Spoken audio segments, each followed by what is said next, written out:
안녕하세요. 회사 생활 열심히 하며 아들과 함께 행복하게 살아가고 있는 여자입니다. 결혼, 임신, 출산을 겪으며 많이 힘들고 고단하긴 했지만 이혼까지 할 거라곤 생각하지 못했는데요. 아들을 생각한다고 망설이기만 했는데 아들과 제 삶을 위해서 이혼이 필요하다는 걸 인지한 그 순간 결심했어요. 이혼을 결심하기 전까지 정말 많은 고민과 생각을 했네요. 하지만 막상 이혼하고 나니 후회는 없을 만큼 참 좋더라고요. 물론 아이에게 아빠를 빼앗은 것 같아 미안하긴 했지만 제품에서 비로소 그 나이 또래의 아이답게 자라는 아들을 보며 다시 한번 이혼하길 잘했다고 생각하곤 해요. 서론이 조금 길었나요? 그러면 아이까지 있는데 도대체 왜 이혼을 하게 되었는지 사연 한번 들어보실래요? 남편이 변하기 시작한 건 제가 일을 그만두고 난 후부터였어요. 제가 일을 하며 돈을 벌 때만 해도 그렇진 않았는데 출산을 하고 육아를 하느라 일을 쉬면서부터는 돈을 지나치게 아끼기 시작하더군요. 어느 날은 아이의 기저귀를 갈아주려 하는데 조금 더 있다가 갈아주란 말을 하더군요. 보니까 방금 싼 거 같은데 한 번 더 싸면 갈아. 어차피 자주 싸잖아. 뭐? 아무리 그래도 그건 좀 아니지 않아? 그러다 짓무르기라도 하면 애가 얼마나 힘들겠어. 아껴야 잘 살지. 그렇게 쓰면 기저귀 값이 감당될 것 같아? 아낄 수 있는 건 아끼고 살아. 여보, 우리 이렇게까지 아끼면서 살아야 할 정도로 힘들진 않잖아. 쓸 건 좀 쓰고 살자, 응? 쓸 거 다 쓰고 살면 돈은 언제 모아? 애 어릴 때도 돈이 이렇게나 드는데 크면 클수록 얼마나 더 큰 돈이 들 거야. 당신 이제 복직은 끝났다고 봐야 할 건데 아낄 수 있는 건 아끼면서 최대한 모으고 살아야 할 거 아니야. 나만 좋자고 이래? 다 우리 가정을 위해서 이러는 거니까 힘들어도 좀만 참아. 이해는 되지 않지만 말이 틀린 말은 아니었죠. 맞벌이를 할 수 있다면 가장 좋겠지만 현실적으로 힘든 부분이기도 했으니까요. 거기에다 아이가 크면 클수록 여러모로 큰 돈이 들 거란 말도 틀리진 않다고 생각했어요. 전 남편의 뜻에 따라 절약하며 살기 시작했고 때론 돈으로 과하게 구는 남편이 불만이긴 했지만 웬만하면 따라주려고 노력했네요. 하지만 아이가 크면 클수록 이럴 때 쓰자고 모은 돈도 쓰지 않는 남편에게 불만이 생겨나기 시작했죠. 아이가 크면 몸에 맞는 옷과 신발이 필요한데 여기저기 해진 옷을 얻어와 이 정도면 새거나 다름없다며 입히지를 않나 어떤 날엔 옷 수거함에서 옷을 가지고 올 때도 있었거든요. 당신 밤마다 나가서 뭘 하나 했더니 헌옷 수거함에서 남들이 버린 옷 가지고 온 거였어? 우리 아들 어디서 주워온 애 아니고 당신 친자식이야. 어떻게 남이 버린 옷을 가져다 입힐 생각을 해? 남편이 한가득 가지고 온 남들이 입다 버린 옷을 던지며 화를 냈고 남편은 다시 그 옷들을 주워 내밀며 이렇게 말하더군요. 헌옷 같지도 않구먼. 뭘 또 그렇게 화를 내? 하루가 다르게 크는 게 애들인데 철마다 어떻게 새 옷 입히면서 살아? 깨끗하게 빨면 되니까 그냥 입혀. 그렇게 깨끗하면 당신이나 입어. 난 절대 이딴 건 우리 아들한테 못 입히니까. 도대체 내가 몇 번을 말해야 해? 아껴야 나중에 잘 산다고 했잖아. 다 우리 가정을 위해서 이러는 거라고. 나라고 우리 아들한테 새 옷 입히기 싫어서 이러는 줄 알아? 마음이 그렇게 굴뚝이면 실천을 좀 해, 실천을. 하여튼 다신 이딴 거 가지고 오지 마. 아무리 나중을 위해서라곤 하지만 이딴 건 절대 허락 못해. 당신이 허락 못하면 어떻게 할 건데? 어차피 생활비는 내가 주는데. 정 이런 게 싫으면 생활비에서 잘 아껴서 애 옷 사줘. 그러면 되잖아. 밖에서 낳아온 자식도 아니고 이건 아니다 싶더라고요. 결국 헌옷은 제가 다시 버려버렸고 남편은 그 후로 생활비를 제외한 다른 돈은 주지 않더라고요. 이것뿐만이 아니었어요. 결혼기념일엔 수기 가계부를 사와 이렇게 말하더군요. 어플 받으면 공짜로 다 쓸 수 있는데 내가 특별히 결혼기념일이라고 큰 돈 좀 썼지. 신경 써서 사온 가계부니까 빼먹지 말고 써서 날마다 보여줘. 알겠어? 당신 지금 이걸 선물이라고 사온 거야? 이게 도대체 누굴 위한 선물이야? 누굴 위하긴. 당신이랑 나를 위한 선물이지. 좀 귀찮더라도 습관 들이고 나면 여러모로 좋은 거니까 빼먹지 말고 써. 이처럼 기가 막히고 코가 막힌 일들은 참 많았지만 참고 살려고 애썼습니다. 잘 먹고 잘 살자고 저런다는데 계속 말 꺼내는 것도 싫었고 말이 통하지 않는 사람을 설득하길 포기해버렸던 것이었죠. 무엇보다 저는 능력이 없었고 아이는 너무나도 어린 상태였어요. 그래서 그때는 이혼은 생각도 하지 못했죠. 이 어린아이의 양육권도 보장받지 못할 뿐더러 설사 일이 잘 풀려 제가 양육권을 가지게 된들 혼자 잘 헤쳐나갈 용기가 없더군요. 그런데 결국 참지 못할 일이 생겨났어요. 바로 아이가 아파 병원에 가게 되는 일이 있었을 때인데요. 어느 날 아이가 기침을 심하게 하며 콧물을 흘리더라고요. 저런 증상을 보이고 나면 늘 열이 났던 아이라 바로 병원에 가려고 했고 그런 사실을 한 남편은 또 잔소리를 하기 시작하더군요. 병원 가게? 고작 기침 좀 하고 콧물 좀 난다고? 얼굴을 보지 않아도 남편의 표정이 머릿속에 그려지더라고요. 이미 삐딱선을 탄 남편의 말에 저 역시 말이 곱게 나가지 않았죠. 다른 것도 아닌 아이가 아픈 문제였으니까요. 고작이라니? 당신은 잘 모르나 본데 이러고 나면 꼭 열난단 말이야. 일찍 가서 약 먹이는 게 나아. 애도 고생 덜하고 돈도 덜 들고 말이야. 그건 당신 생각 아니야? 내가 보기엔 그냥 두면 자연스레 괜찮아질 것 같은데 뭘. 애들이야 다 아프면서 크는 거지. 유난 떨지 말고 따뜻한 물이나 먹여. 그러면 다 나아. 고작 몇천 원이 아까워 졌단 말이나 해대는데 화가 나더라고요. 다른 건 몰라도 이것만큼은 참을 수가 없었어요. 제발 적당히 좀 해. 이게 가정을 위해 돈을 아끼는 거라고 생각해? 어디가 가정을 위하는 건데? 이 모든 게 우리를 위해서 이러는 거잖아. 내가 괜히 이러겠어? 우리를 위해서? 우리를 위하는 거라고 생각해? 애 제대로 된 옷 한 벌 못 입히는 게? 애가 아픈데 병원도 못 가게 하는 게? 먹고 싶다는 것도 제대로 못 먹이고 남들 다 아는 나들이 한번 안 나가는 게? 도대체 뭐가 우리를 위하는 거냐고. 그렇게 해서 우리 아낀 돈이 얼마인 줄이나 알아? 하여튼 집에서 살림만 하니까 뭘 몰라 저런 말을 하는 거지. 그 돈이 얼마나 되는지 나한테 알려준 적이나 있어? 그리고 난 그 돈 궁금하지도 않아. 그 돈이 얼마든 간에 나랑 우리 아들은 지금 불행해. 이렇게 사는 거 불행하고 지긋지긋하다고. 나라고 좋아서 이렇게 사는 것 같아? 내가 번 돈 나도 내 마음대로 못 쓰면서 사는 삶이 나도 달갑진 않다고. 그래도 당신이랑 우리 아들을 위해서 이러는 건데 당신까지 꼭 이렇게 예민하게 굴어야겠어? 예민? 지나가는 사람 붙잡고 물어봐. 내가 예민하게 구는 건지 당신이 지나치게 구는 건지. 애가 아프다는데 아프면서 크는 거라고? 따뜻한 물 먹이면 다 낫는다고? 당신한테 같이 유난 떨어달라는 뜻도 아니야. 그저 아플 땐 병원에 데리고 가고 애가 먹고 싶다는 게 있으면 다는 아니더라도 3번 중 1번이라도 사주면서 살자는 거야. 그게 예민하게 구는 거냐고. 아니, 다 가정을 위해서 그런다는 걸 이해를 못해? 여러분은 이해가 되시나요?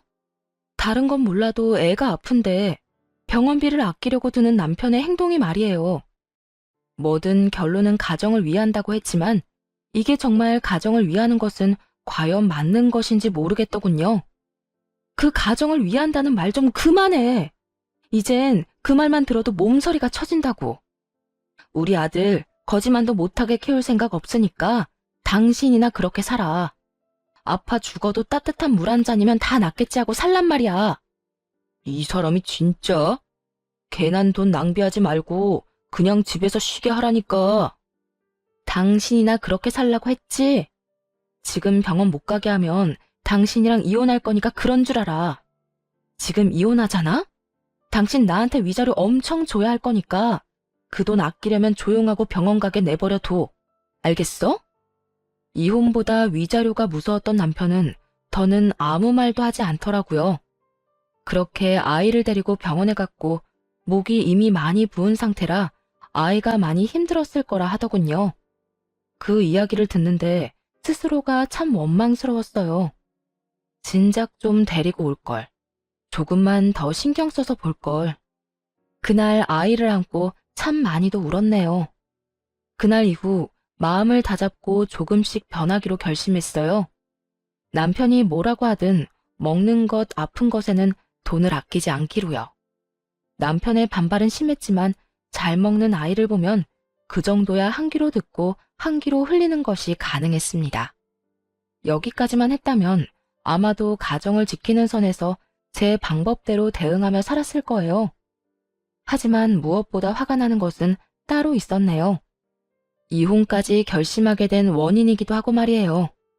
그건 바로 가정에선 돈을 그렇게 아끼는 남편놈이 시댁에는 돈을 전혀 아끼지 않는다는 것이었어요. 특히 시모에겐 돈을 어찌나 잘 쓰는지 아들에겐 그렇게 아끼던 놈이 시모에겐 계절마다 옷을 사주고 있었습니다. 그것만 해도 열불이 터지는데 도저히 참을 수 없는 일이 일어나고야 말았죠. 날이 쌀쌀해지자 시모는 밍크코트 타령을 해대기 시작했고 어느 날은 시댁에 갔더니 떡하니 시모가 밍크코트를 입고 있더라고요. 그냥 보아도 저렴한 라인이 아닌 꽤 비싼 값을 치렀을 법한 밍크코트 말이에요. 어머님, 그 밍크코트 결국 사신 거예요? 엄청 비싸 보이는데. 그럼 우리 아들이 사줬지. 난 이렇게까지 비싼 건 필요 없다고 했는데 우리 아들이 기왕 살 거 좋은 거 사라고 해서 하는 수 없이 매장에서 제일 비싼 걸로 샀어. 이걸 남편이 사줬다고요? 그래. 나한테 아들이 네 남편 말고 또 있니? 어때? 예쁘니? 따뜻하기도 얼마나 따뜻한지. 이거 입고 있으면 따로 보일러 틀 필요가 없다니까. 역시 우리 아들이 최고야. 넌 좋겠다. 이런 남편도 있고 말이야. 시모는 눈치도 없이 자랑을 하기 시작했고 저의 분노는 폭발 직전이 되었습니다. 하나뿐인 제 아들은 제대로 된 겨울 점퍼가 없어서 다 해진 것을 입히고 다니니까 그걸 보다 못한 친정에서 애 옷을 사다 주는 지경이었는데 말이에요. 애 아빠라는 놈은 시모에게 저렇게 비싼 밍크코트나 사주고 있었으니 아무래도 화가 나지 않으면 그게 이상하지 않겠어요? 그쯤 되자 우리가 잘 먹고 잘 살자고 아끼고 산 것이 아니라 시모에게 잘하기 위해 거지같이 살았단 생각밖엔 들지 않았어요. 바로 집으로 돌아와 남편에게 따지기 시작했고 남편의 반응은 더욱 저를 화나게 만들더군요. 당신 어머님 밍크코트 사줬다며? 그것도 매장에서 제일 비싼 옷으로. 당신이 제정신이야? 어떻게 그렇게 큰 돈을 쓰면서 나한테 말도 안 해? 내가 내 돈으로 우리 엄마한테 옷도 못 사줘. 그리고 이왕 사는 거 좋은 거 사면 오래 입고 좋잖아. 딴 게 비지떡이란 말도 몰라? 웃기더군요. 어쩌다 아들 옷 하나 사줄 때는 할인하는 것도 아니고 원가가 저렴한 것 중에서도 가장 저렴한 한 번 빨고 나면 입지도 못할 그런 옷을 사주면서 시모 옷은 저딴 기준에서 고르고 골라 사줬다고 하니 말이에요. 저만 점점 더 화가 오르고 있었고 그에 비해 남편은 평온 그 자체였죠. 그걸 그렇게 잘 아는 사람이 애 옷 살 땐 제일 저렴한 걸로 고르고 골라서 사주냐? 에이, 엄마랑 우리 아들이랑 비교하면 안 되지. 우리 아들이야 앞으로 살면서 더 좋은 거, 더 비싼 거 걸치면서 살겠지만 우리 엄마는 아니잖아. 언제 돌아가실지도 모르는데 살아계실 때 좋은 거 해드려야지. 차별도 적당히 해야 넘어가지. 애는 아파도 병원도 못 가게 하고 거지꼴로 살게 하면서 어머님께는 밍크코트? 이게 말이 된다고 생각해? 당신이 생각해도 당신 행동이 심하다고 생각 안 해? 그리고 그런 논리면 우리 친정에도 밍크코트 정도는 사줘야겠네. 어머님이나 우리 엄마나 나이는 비슷하잖아. 언제 어떻게 될지 모르는 건 매한가지인데 나도 우리 엄마 밍크코트 한 번은 입혀줘야겠네. 이때껏 누구보다 태어나던 남편은 친정엄마 이야기에 화들짝 놀라며 언성을 높이기 시작하더군요. 내가 왜 당신 집까지 챙겨야 해? 이건 확실하게 하자. 내가 벌어온 돈으로 우리가 생활은 하고 있지만 그렇다고 해서 그 돈들이 당신 돈은 아니야. 내 돈이지. 난 내 돈으로 당신 집까지 챙길 생각 없으니까 그런 줄 알아. 섭섭하다는 말로는 심정을 다 표현하기 힘들더라고요. 울컥하면서도 화도 나고 그러면서 또 이런 이야기나 들으려고 그토록 헌신적으로 살았나 하는 생각이 들며 눈물이 왈칵 쏟아져 내릴 것만 같았어요. 하지만 저렇게 뻔뻔하게 구는 남편 앞에서 울고 싶진 않았기에 눈물을 가까스로 삼키며 이야기를 이어나갔습니다. 당신 말 진짜 웃기게 한다. 당신 돈? 당신이 마음 편히 회사 다닐 수 있는 게 다 누구 덕인데 그렇게 당당히 내 돈이라는 말을 해? 내가 집에서 애 보고 당신 뒷바라지 다 해주니까 가능한 일이라고. 그러니까 그건 당신 돈만 되는 게 아니다 이 뜻이야. 그게 무슨 말도 안 되는 소리야. 내가 나가서 내가 힘들게 일해서 번 돈인데 왜 그게 당신 돈이야? 당신은 그저 나한테 얹혀 사는 사람일 뿐이라고. 그러니까 내 돈으로 내가 어디에 쓰든 상관하지 마. 생활비 한 푼 안 내고 따뜻한 집에서 삼시세끼 먹으면서 고마운 줄도 모르고 말이야. 아, 그래? 그러면 내가 집안일하고 당신 빨래해주고 당신 먹을 밥 해주는 값 내놔. 시간당으로 쳐도 꽤 될 텐데. 그거 다 주면 나도 앞으로 생활비 낼게. 그러면 되겠네. 당신이야말로 정신 나갔어? 그건 당연히 당신이 해야 할 일을 하는 것뿐인데 내가 왜 그 돈을 줘? 당연히 해야 할 일이 어디에 있어? 가사노동도 엄연한 일인 거 몰라? 이때까지 집안일 한 건 받지 않을 테니까 앞으로 일하는 건 한 푼도 빼지 말고 내놔. 그러면 나도 당신처럼 생활비 내고 살 테니까. 헛소리 하네. 난 땡전 한 푼 못 주니까 내 돈 탐내지 마. 땡전 한 푼 주기 싫으면 내 돈, 네 돈 그딴 소리 다신 하지 마. 알겠어? 나라고 좋아서 고급 인력 집에서 낭비하고 있는 거 아니니까. 그제야 알겠더라고요. 가정을 위해 집에서 육아와 집안일만 하는 저를 남편이 어떻게 생각하고 있었는지 말이에요. 그리고 가정을 위한답시고 아끼고 아낀 돈은 모조리 다 시댁으로 흘러간다는 것도요. 그때까지 수없이 머리로만 고민하던 이혼을 결심하는 순간이었죠. 하지만 안타깝게도 바로 이혼을 할 순 없었습니다.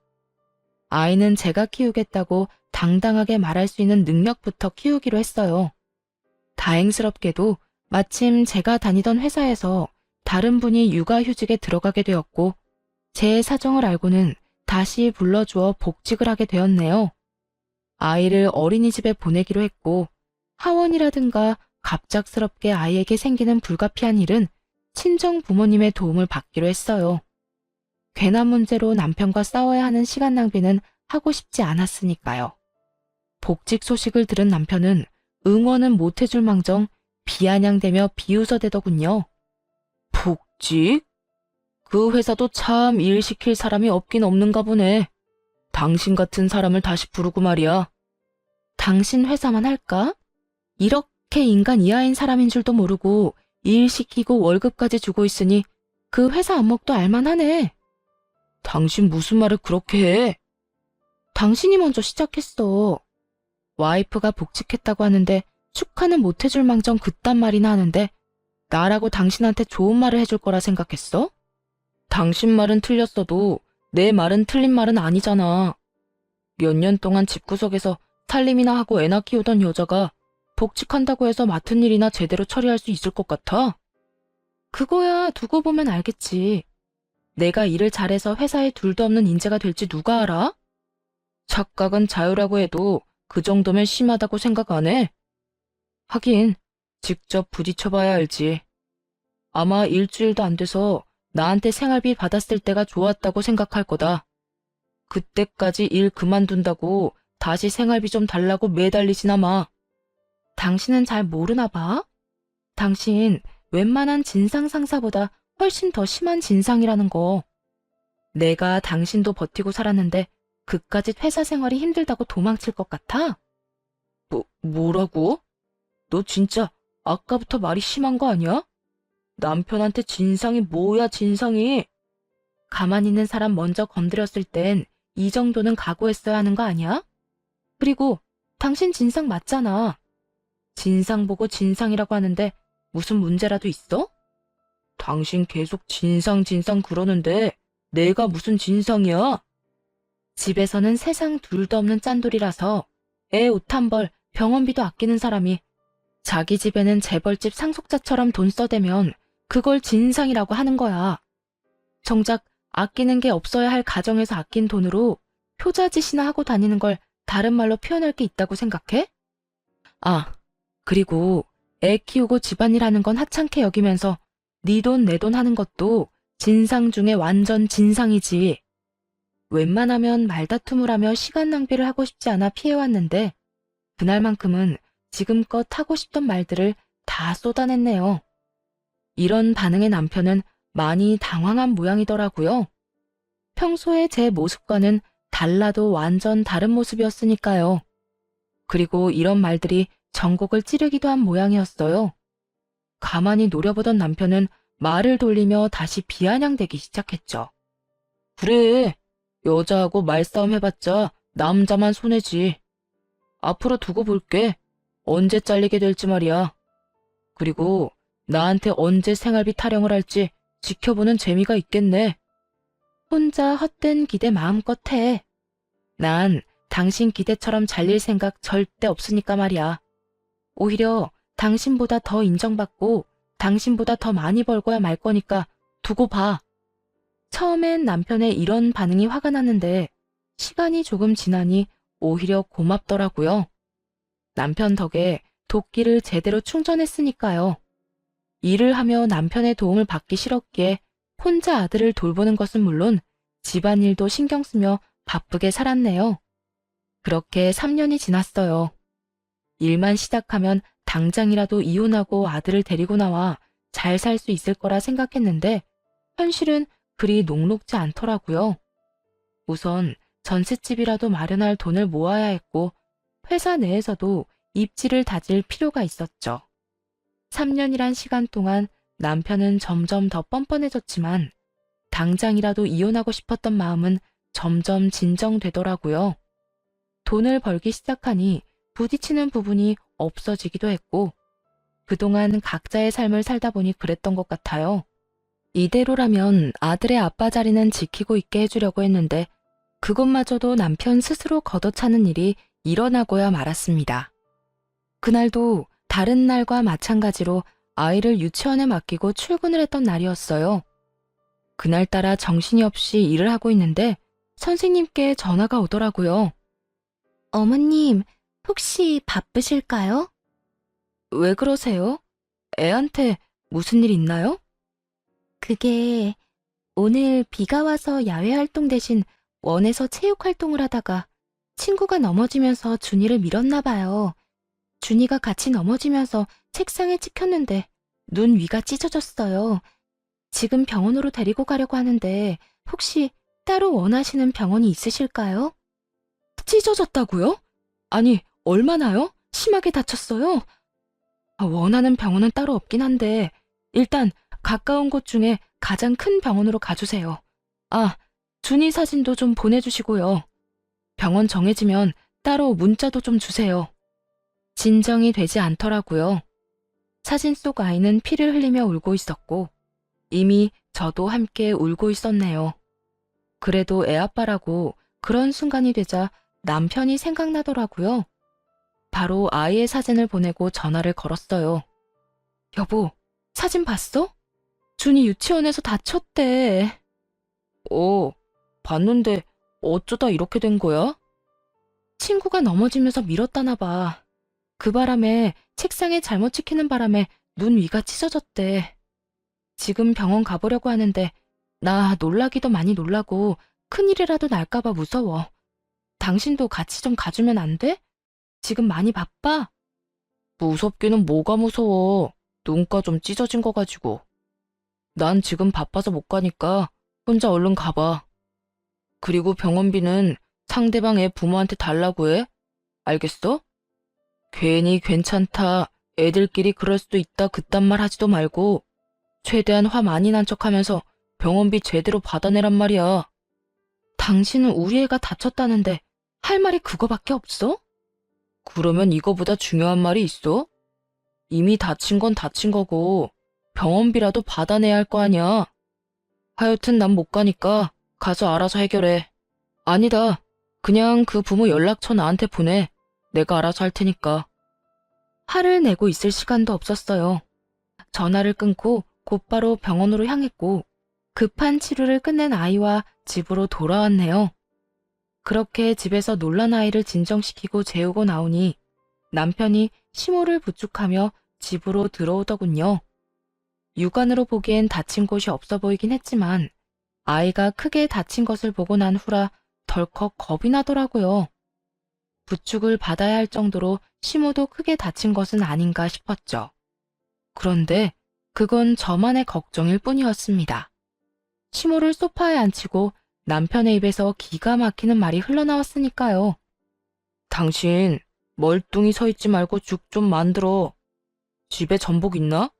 없으면 사와서 전복죽 좀 해. 전복죽? 그래, 전복죽. 무슨 며느리가 시어머니한테 그렇게 관심이 없어? 우리 엄마 감기 걸린 것도 몰랐지? 감기 걸려서 제대로 먹지도 못하고 있다길래 내가 오늘 모시고 병원 다녀오는 길이야. 워낙 먹은 게 없어서 기운 없다시길래 우리 집으로 모시고 온 거니까 한동안 당신이 좀 챙겨드려. 남편의 바쁜 일은 살이 찢어져서 피를 흘리는 아이가 아닌 감기에 걸린 시모를 내과에 모시고 가는 것이었더라고요. 거기에다 시모가 고작 한 끼 안 먹어 힘이 없으니 그 병시종까지 들으라고 집까지 데리고 온 것이었죠. 다른 건 몰라도 아이의 아빠 노릇이라도 제대로 하길 바랬는데 그거조차 할 생각이 없다는 걸 깨달은 순간 이젠 이혼해야겠다는 생각이 들었습니다. 더는 이런 인간에게 내 소중한 아이의 아빠 자리에 앉아있게 할 순 없었어요. 시모가 있든 말든 상관도 없었죠. 그 자리에서 바로 남편에게 이혼을 통보했네요. 우리 이혼하자. 더는 당신 같은 사람이 내 아들 아빠로 있는 꼴 보고 싶지도 않다. 뭐? 이혼은 무슨 이혼이야. 전복죽 끓이라고 한 게 이혼 사유나 된다고 생각해? 당신은 고작 내가 전복죽 하나 때문에 이혼 이야기를 꺼낸다고 생각하는 거야? 조금만 생각해봐도 충분히 이혼 사유를 알 수 있을 텐데 생각이 그렇게나 없어? 생각을 해봐도 이혼할 만한 이유가 없어서 이러는 거야. 도대체 갑자기 이혼하자는 이유가 뭔데? 그것도 우리 엄마도 있는 자리에서. 당신이 이따위니까 내가 이혼하자고 하는 거야. 오늘도 그래. 당신은 우리 애보다 당신 엄마가 더 중요하잖아. 부모님 아프면 병원 정도는 모셔다 드릴 수도 있지. 그런데 오늘은 우리 애도 많이 다쳤잖아. 내가 많이 놀라고 겁난다는 이야기까지 했는데 당신 뭐라고 그랬어? 바쁜 일 있다고 병원비나 제대로 받아내라고? 그게 아빠가 할 말이야? 적어도 많이 다쳤냐, 애가 많이 놀라진 않았냐고 물었어야지. 지금 들어와서는 뭐가 틀린 줄 알아? 애 이야기는 한마디도 안 하고 전복죽? 전복죽 같은 소리 한다. 집구석에 전복 한 마리라도 사다 주고 그딴 말을 해. 내 말이 틀렸어? 병원비는 다 받아내야 할 거 아니야.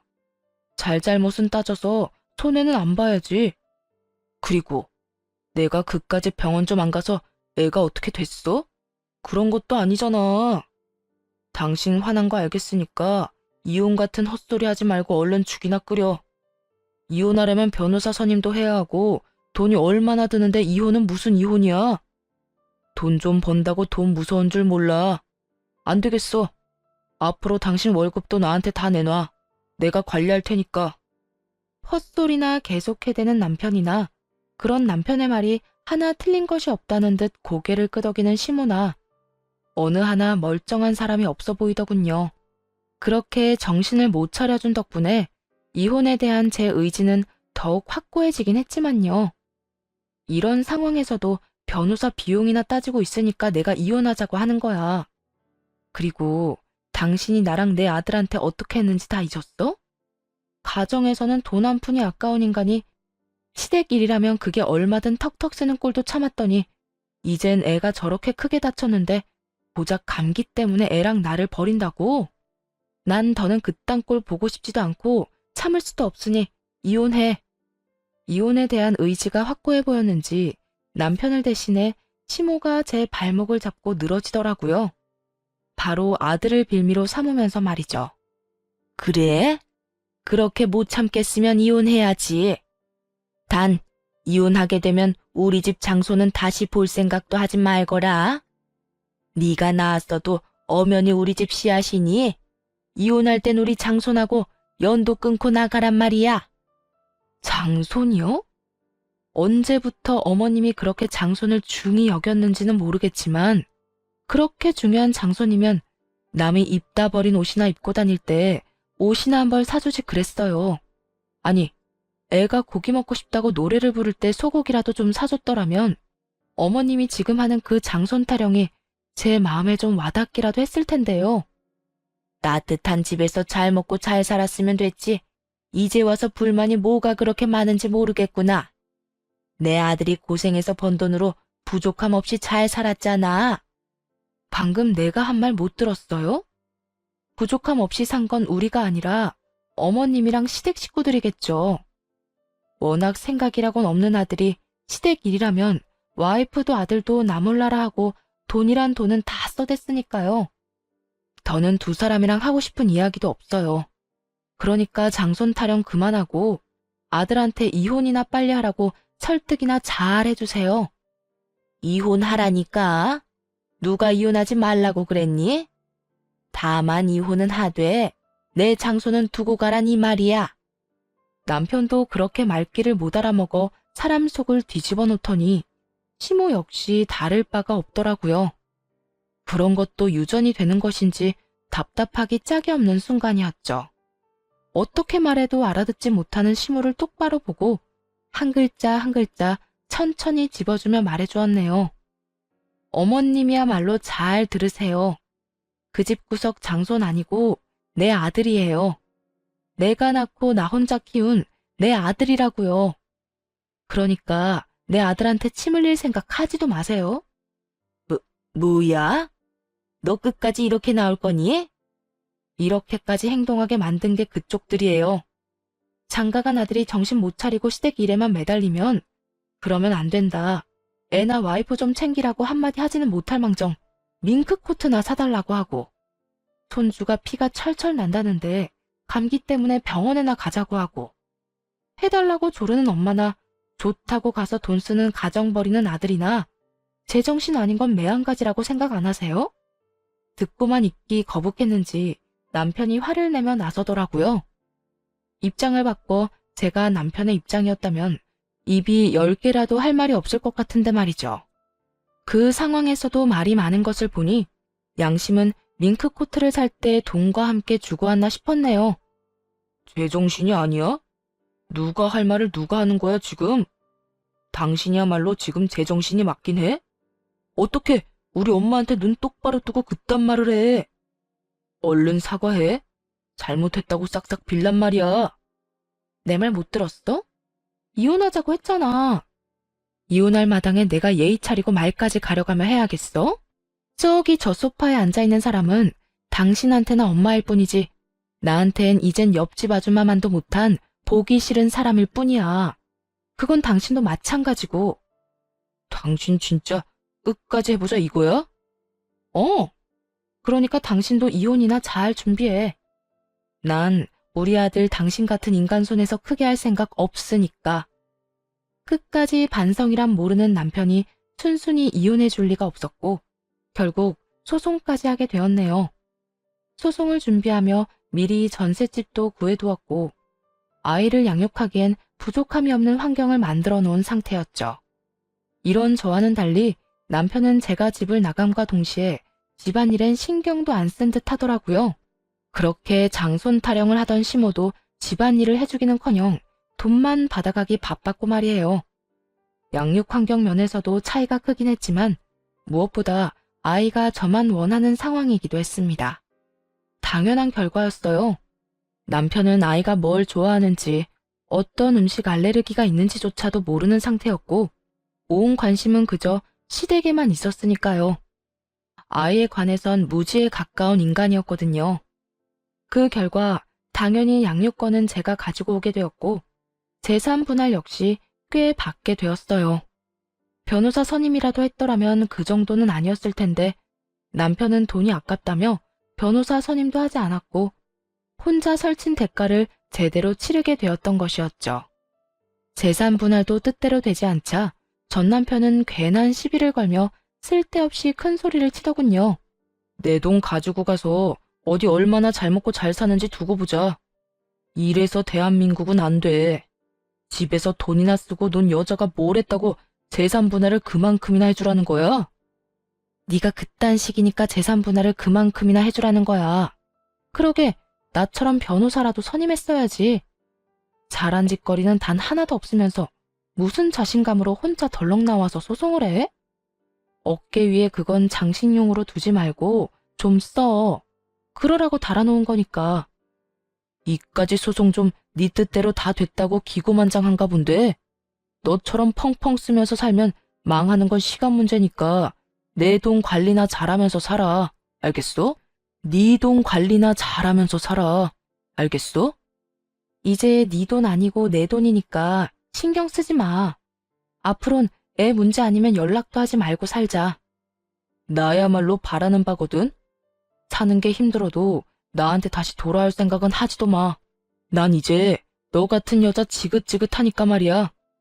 같은 마음이라니 다행이네. 제발 지긋지긋한 얼굴 보지 말고 살자. 그렇게 이혼을 하게 되었어요. 양육비에 대한 선고도 있었지만 당연히 주지 않더라고요.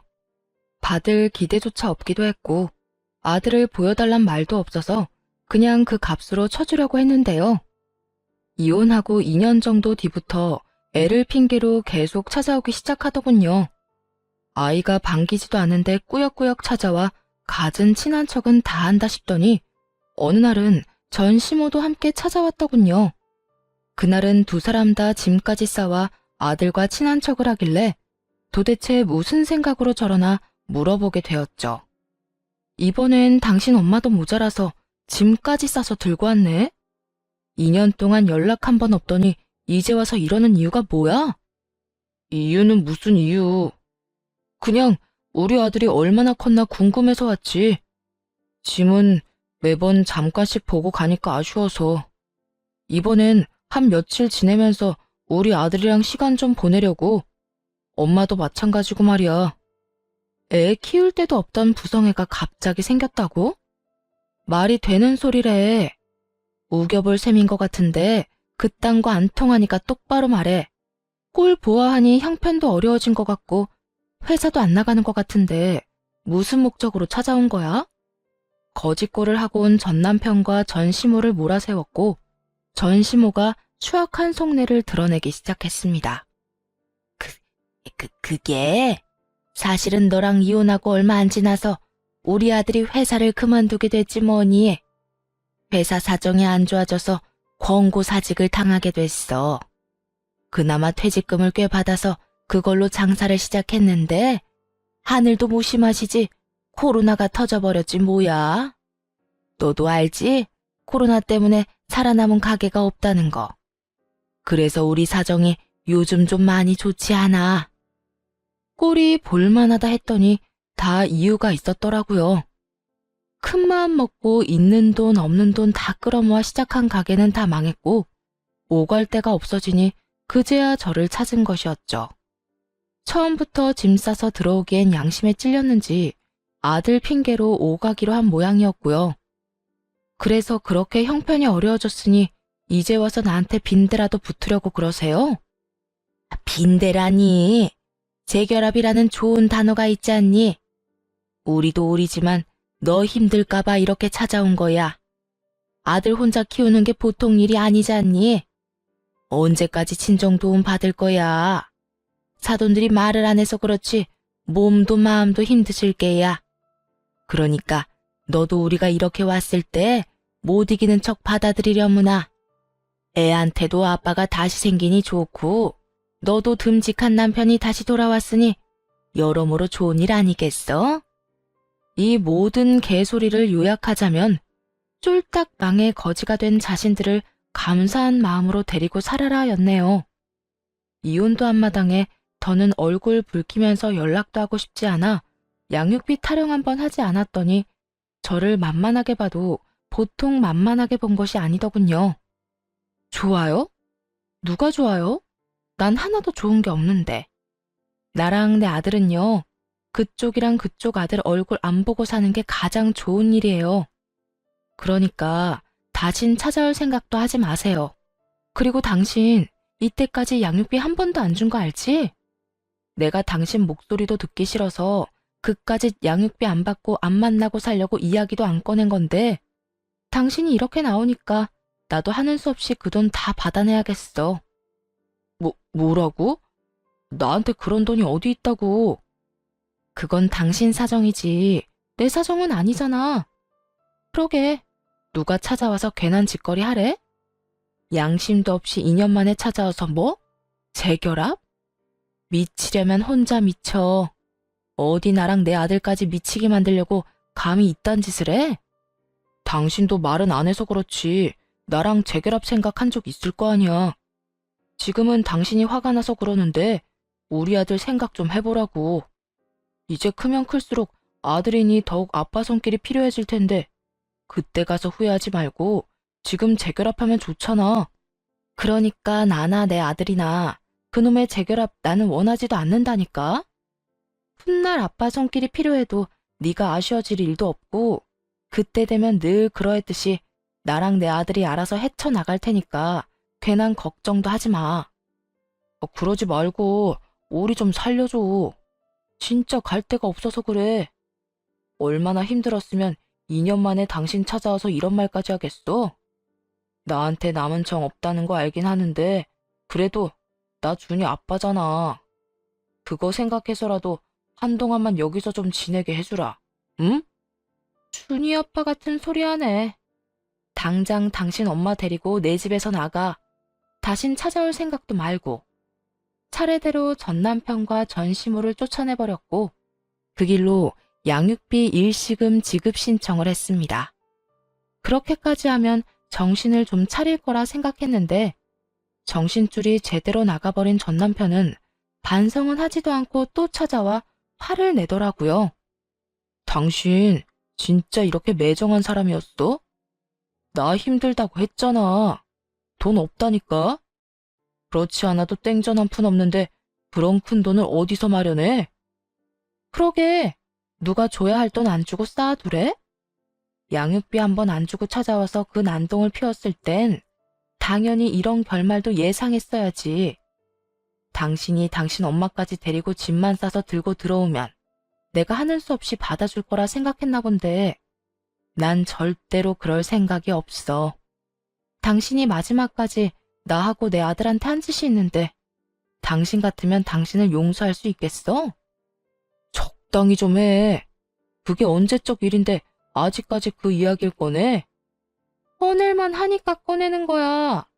그리고 이런 이야기 듣기 싫으면 찾아오질 마. 누가 찾아오라고 빌기라도 했어? 반기는 사람 하나 없는데 왜 찾아와서 듣기 싫은 말을 듣고 있어? 누군 오고 싶어서 온 줄 알아? 당신이 양육비로 장난질을 치니까 이렇게 온 거 아니야. 하여튼 난 돈 없으니까 알아서 해. 양육비 안 주고 이상한 짓 한 게 누군데 어디서 큰 소리를 쳐? 그리고 저번에도 말했지? 그건 당신 사정이지 내 사정 아니라고. 전 남편은 그제야 방법이 잘못됐다고 생각했는지 이번엔 무릎까지 꿇고 빌기 시작하더군요. 그 모습을 보는데 통쾌하기는커녕 진심이라고는 없는 행동에 그저 헛웃음만 나오더라고요. 그러지 말고 나 좀 봐주라. 나 진짜 돈이 없어. 사업 다 망했다고 우리 엄마가 그랬잖아. 그나마 우리 살면서 모은 돈도 우리 집에 거의 다 썼고 집 처분한 것도 다 날린 지 오래야. 지금은 우리 엄마 집에서 지내고 있긴 한데 곧 그 집도 처분해야 한다고. 내 사정이 이런데 그런 큰 돈을 어디서 구해? 그러니까 예정을 생각해서라도 한 번만 봐줘. 예정 같은 소리 한다. 너 같으면 너한테 남은 예정이 있을 거라 생각해? 난 그딴 거 전혀 없으니까 더 큰 돈 내놓기 싫으면 다신 찾아오지도 마. 알겠어? 여보. 여보는 누가 네 여보야? 그러게. 누가 돈 가지고 그렇게 치사하게 굴라고 그랬어? 네가 다 자초한 일이야. 네가 그런 식으로 굴지만 않았어도 오늘 같은 일은 일어나지도 않았고 우리가 이혼할 일도 없었을 거라고. 그러니까 더러운 눈물 여기서 빼지 말고 당장 꺼져. 마지막 눈물 작전까지 통하지 않자 전 남편은 악담이란 악담은 다 퍼붓고 가버리더라고요. 그 후 전 남편은 돈은 돈대로 탈탈 털리고 자식 얼굴도 못 보게 되었죠. 그리고 들려오는 이야기엔 재기도 못할 정도로 망해버려서 그렇게 있는 돈 없는 돈 다 써대며 효도하던 심호품으로 돌아가 손가락만 빨며 살고 있다고 하더군요. 전 시무꼴도 볼만할 것 같더라고요.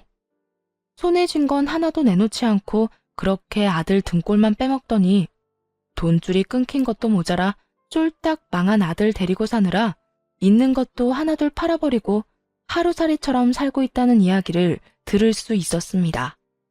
남의 눈에 눈물 나게 하고 잘 사는 사람 몇 없다지만 전 시모와 전 남편의 마지막은 말로는 다 못할 통쾌함을 느끼게 해주었어요.